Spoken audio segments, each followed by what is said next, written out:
If you like interesting animal facts, you'll like our friend's podcast. If you don't like interesting animal facts, just kidding, who doesn't like interesting animal facts? Strange Animals Podcast brings you weekly episodes about surprising, mysterious, or just plain strange animals. From jellyfish to dragons, tune in to discover your new favorite animal. Find us at strangeanimalspodcast.com or download us through your favorite podcast app.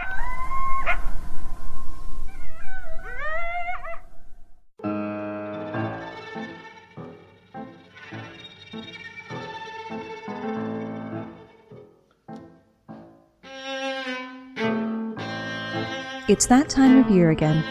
Across the U.S. and much of the Northern Hemisphere, kids are going back to school. Pencils, papers, books, and lots of tests. Tests are all around us, ubiquitous to every day. In fact, you probably took a test the minute you were born. Today we look at a number of tests, used everywhere from movie theaters to hospitals, that were named after the people that created them. My name's Moxie, and this is your Brain on Facts. It's known as the Bechdel test, and it goes like this. For a given work of fiction, usually applied to movies, to pass the test, a piece must have at least 2 female characters in it, who have names, who talk to each other about something other than a man. That must be pretty easy, you say to yourself. You'd be surprised how many movies don't meet that basic criteria. Think back to the original Star Wars or the Lord of the Rings trilogy. Those movies have so few female characters you can count them on one hand, and those characters rarely share a scene, let alone a conversation. The highest-grossing film of all time, Avatar, has named female characters, but they only talk to each other about the male characters. Half of the nominees for Oscar for Best Picture in 2017 fail the Bechdel test, as do half of Pixar movies. It's not much better at Disney. The Lion King, Finding Nemo, even Up, all fail. With all of these movies failing, should we be worried? Little no, big yes. The no is because Alison Bechdel herself was not a psychologist or anthropologist or any sort of ologist. She created the test by happenstance when working as a cartoonist. The standard got its name from a 1985 strip for her comic Dykes to Watch Out For, introducing the idea as a winking criticism to male-dominated movies. One woman is explaining her 3-point system for movie selection to her friend. That's pretty strict, the friend says, but a good idea. No kidding, the first woman says. I haven't seen a movie since Aliens. Bechdel, however, wasn't the originator of the idea. She has long attributed it to her friend Liz Wallace, who mentioned the standard to her as Bechdel was looking for ideas for the comic strip. Bechdel also attributes the idea more broadly to author Virginia Woolf, who, in A Room of One's Own, remarked, "All these relationships between women, I thought, rapidly recalling the splendid gallery of fictitious women, are too simple. That the women in literature, contrary to dynamic real-life women, are almost always depicted in their relation to men." And Alison Bechdel has said she would like to see the test referred to as the Bechdel-Wallace test, so that's what we'll call it from here on out. And this is where the big yes comes in. While the test is simplistic, and works can pass that meet the criteria without actually having strong characters, for example, insipid films like Twilight pass, while Gravity, which has a fierce, clever, and interesting heroine, fail. The test also doesn't address the content of the conversation. A 30-second chat about nail polish would pass, while a feminist conversation about bullying by male co-workers would fail. And there are some works that arguably shouldn't be measured by this standard, such as the World War II drama Dunkirk. The Bechdel test's most important function is as a start to analysis and conversation. It gets people talking about female representation in media, which matters now more than ever. Media can play a powerful role in shaping children's interests and ambitions early in life, and influencing decisions about what they become as adults. It's gained in influence now that many children have almost non-stop internet access and are spending more time watching TV each day than they spent in school. Gender stereotypes are rooted in the mind between 5 and 7 years of age, and gender bias is prevalent in media as much as it is in real life. According to the Gina Davis Institute of Gender in Media, in family films, male characters hold 81% of the jobs and outnumber female characters 3 to 1.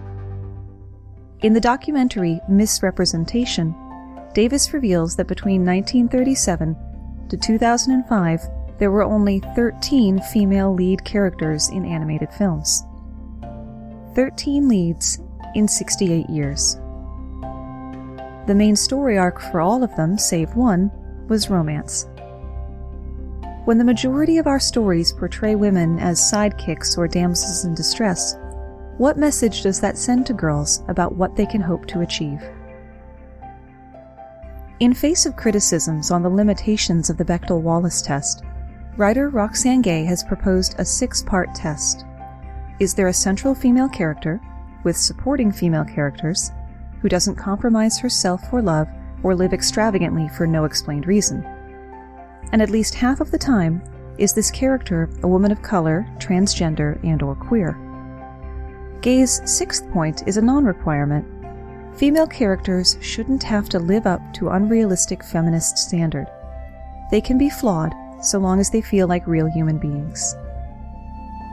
The Ellen Willis test requires a story or song to make sense if the genders are flipped. This is meant to call out traditional gender roles, not biological factors. There are also tests named after characters. The Tauriel test is named after Tauriel, a female character in the films The Desolation of Smaug and Battle of the Five Armies. The test simply asks if the canon has at least one woman who is good at her job. There are no named female characters in the original Hobbit novel. The Mako-Mori test was created after Pacific Rim failed the Bechdel test despite having a strong female lead character. A film passes this test if a female character gets her own narrative arc that is not supporting a man's story. The satirical Sexy Lamp test, created by comics writer Kelly Sue DeConnick, is the easiest to pass. If your female character could be replaced by a sexy lamp without the plot falling apart, quote, "You're a hack." Many movies fail this test, especially if, as one Tumblr user suggested, you're allowed to stick a post-it note on the lamp. If you want to get even more frustrated by the film industry, Google headless woman poster trope. The Crystal Gems test, named after the cartoon heroes on Steven Universe, combines Bechdel-Wallace, Mako-Mori, and Sexy Lamp. To pass this omnibus test, a work must pass the 3 aforementioned tests, have at least 4 female characters. Each character must pass at least 1 test, and each test must be passed by at least 1 major female character. Doing all that earns a piece a minimum passing grade. Is that a high bar? Yes. Is a high bar needed? In this humble reporter's opinion, you bet your sweet bippy. Another area in which the media really needs to get its representational act together is racial diversity. Ava DuVernay, director of the Martin Luther King film Selma and A Wrinkle in Time, was the first black woman to win the Director's Prize at Sundance, earn a Golden Globe nomination, and a nomination for Best Picture at the Academy Awards, with many people contending she should have been nominated for Best Director as well. She is also the namesake of the Bechdel-Wallace style test for racial inclusion. In Manola Dargis's review of the 2016 Sundance Film Festival, the New York Times film critic wrote that a barometer was needed for persons of color.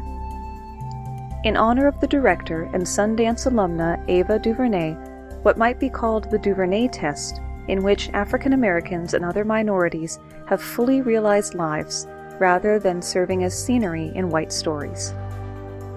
DuVernay's name has come to symbolize the ongoing battle by African American filmmakers to get movies made in Hollywood, given the furor over the Oscars' decision to limit her acclaimed civil rights drama Selma to 2 nominations, for Best Picture and Best Song.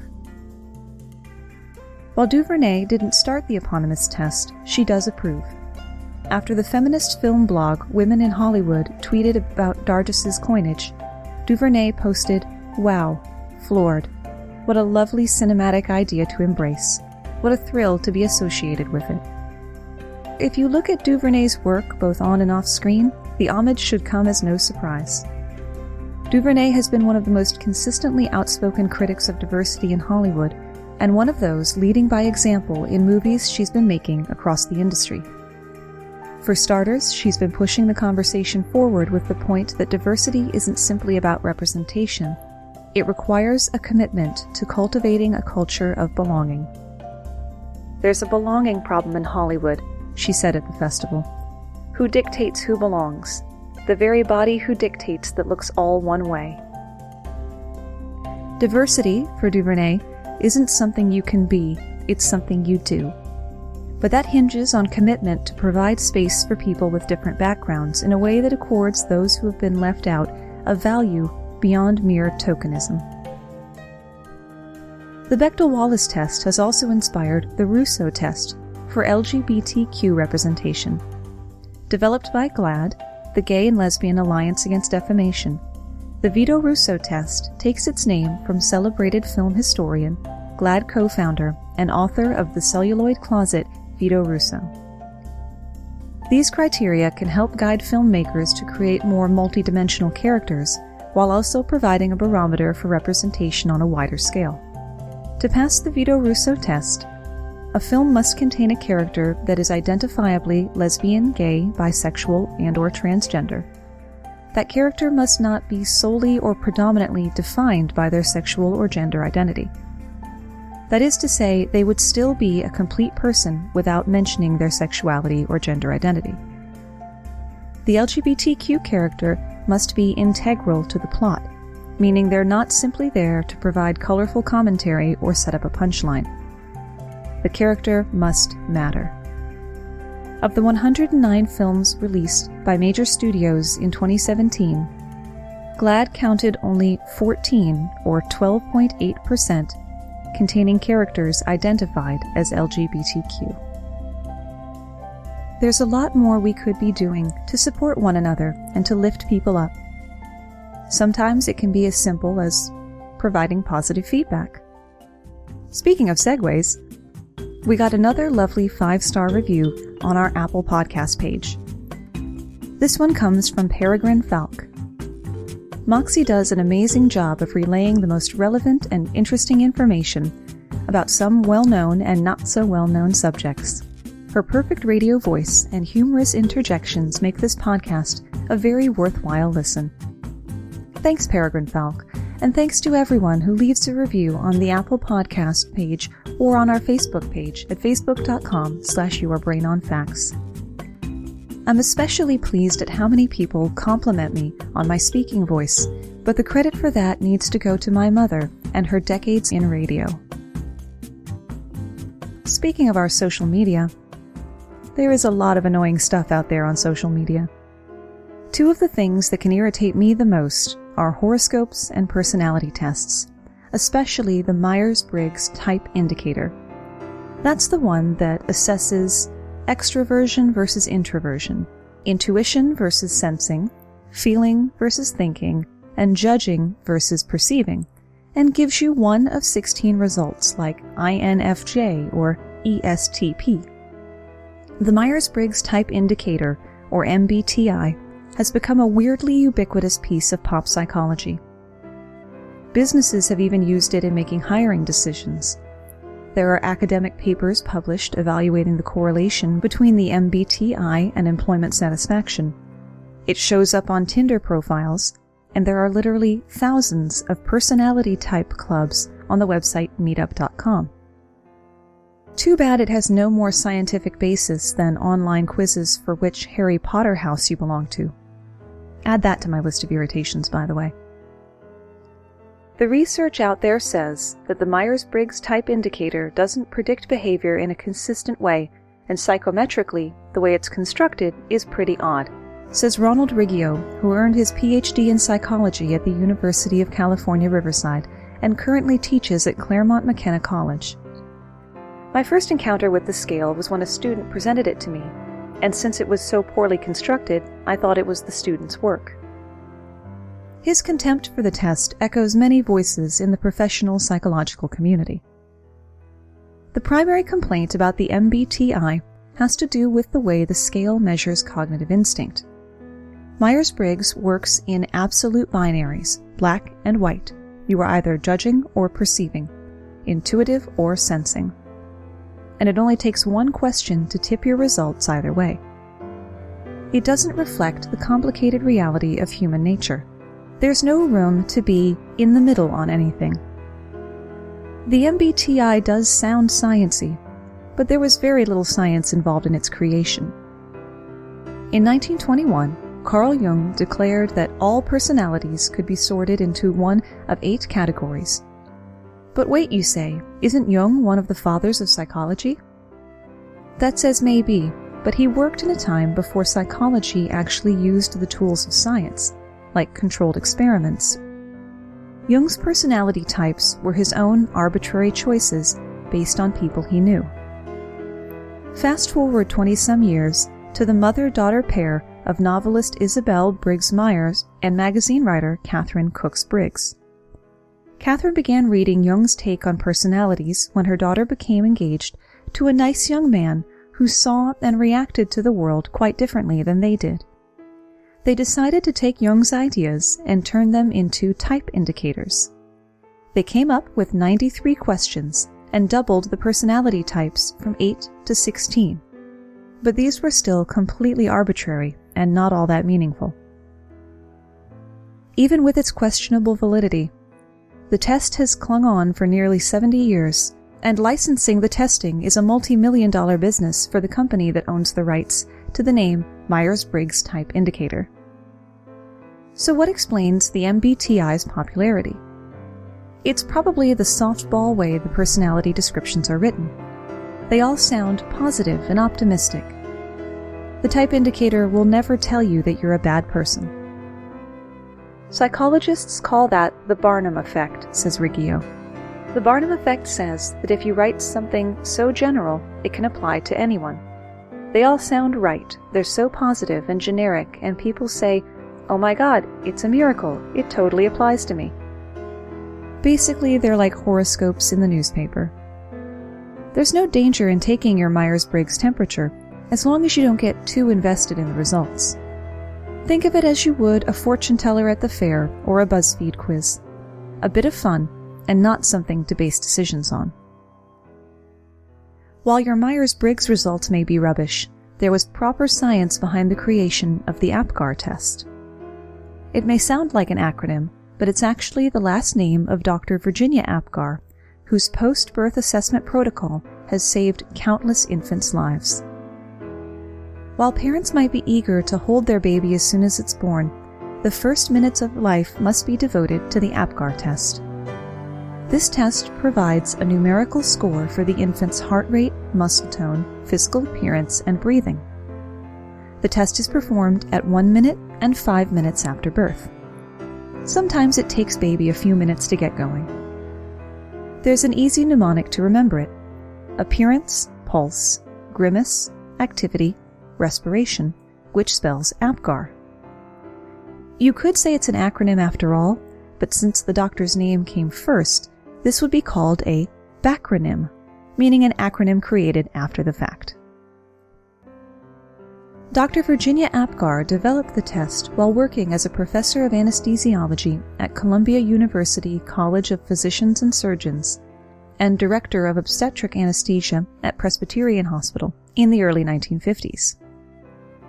Her impact on infant survival has been as great as the test is simple. The score gave physicians and nurses a requirement to look at the newborn in an organized method, says Dr. Richard Smiley of New York Presbyterian, and it's helped prevent the death of countless babies. Once physicians and nurses had to assign a score, it created an imperative to act to improve that score. It was essentially the birth of clinical neonatology, Smiley says. Before the scoring system was widely adopted, newborns who had trouble breathing or were small or a bit blue were often labeled as stillborn. It was assumed they would not live and they would be left to die.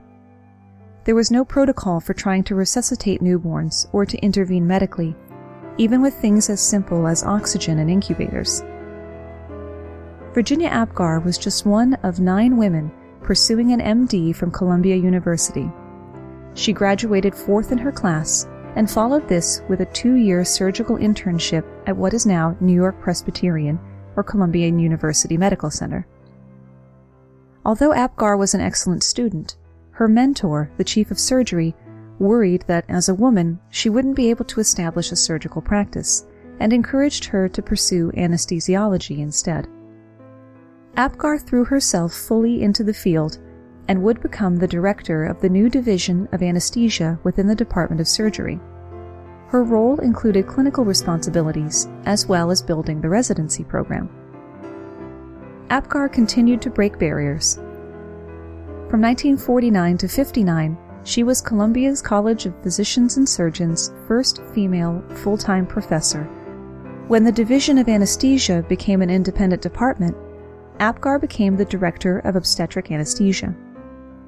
During this time, she attended countless births and worked with colleagues to quickly assess a baby's health in the first minute of life, looking for birth defects as well as the effects of labor, delivery, and maternal anesthesia. Newborn circulatory or respiratory issues were not always conspicuously apparent, often resulting in the infant's death. Apgar presented her idea for the score at a national anesthesiology meeting in 1952 and published it in a full manuscript in 1953. After the wide adoption of the Apgar score, the first neonatal intensive care units were opened. Virginia Apgar's work inspired clinical scoring systems in other areas of medicine, such as intensive care. The Glasgow Coma Scale quantifies the status of the central nervous system, while the Apache 2 scale attempts to predict the morbidity and mortality rate of patients in the ICU. Apgar never stopped working or learning until her death in 1974. She obtained a master's degree in public health from Johns Hopkins School of Public Health, which led to a role at the March of Dimes as the head of the new division on congenital malformations. She wrote the popular book, Is My Baby All Right? She made her own musical instruments, performed in a symphony, and learned to fly a single-engine plane in her 50s. Virginia Apgar not only championed newborn babies, she also paved the way for women to pursue careers in medicine. I don't know about you, but I suddenly feel like I need to get my butt in gear. And that's where we run out of ideas, at least for today. Of course, Virginia Apgar isn't the only woman in medicine to have given us a test that bears her name. The Ashby technique is a method for determining the volume and lifespan of red blood cells in humans, first published by Dr. Winifred Ashby in 1919. Helen Ohlendorf-Kurth was a dermatologist whose name was synonymous with the now less used Ohlendorf probe sign, after demonstrating in her thesis that the lesions of secondary syphilis are sensitive to touch. The Williams stain is a superior testing method for rabies, developed by Anna Williams, working with the New York City Health Department at the turn of the last century. And on and on. Thanks for spending part of your day with me.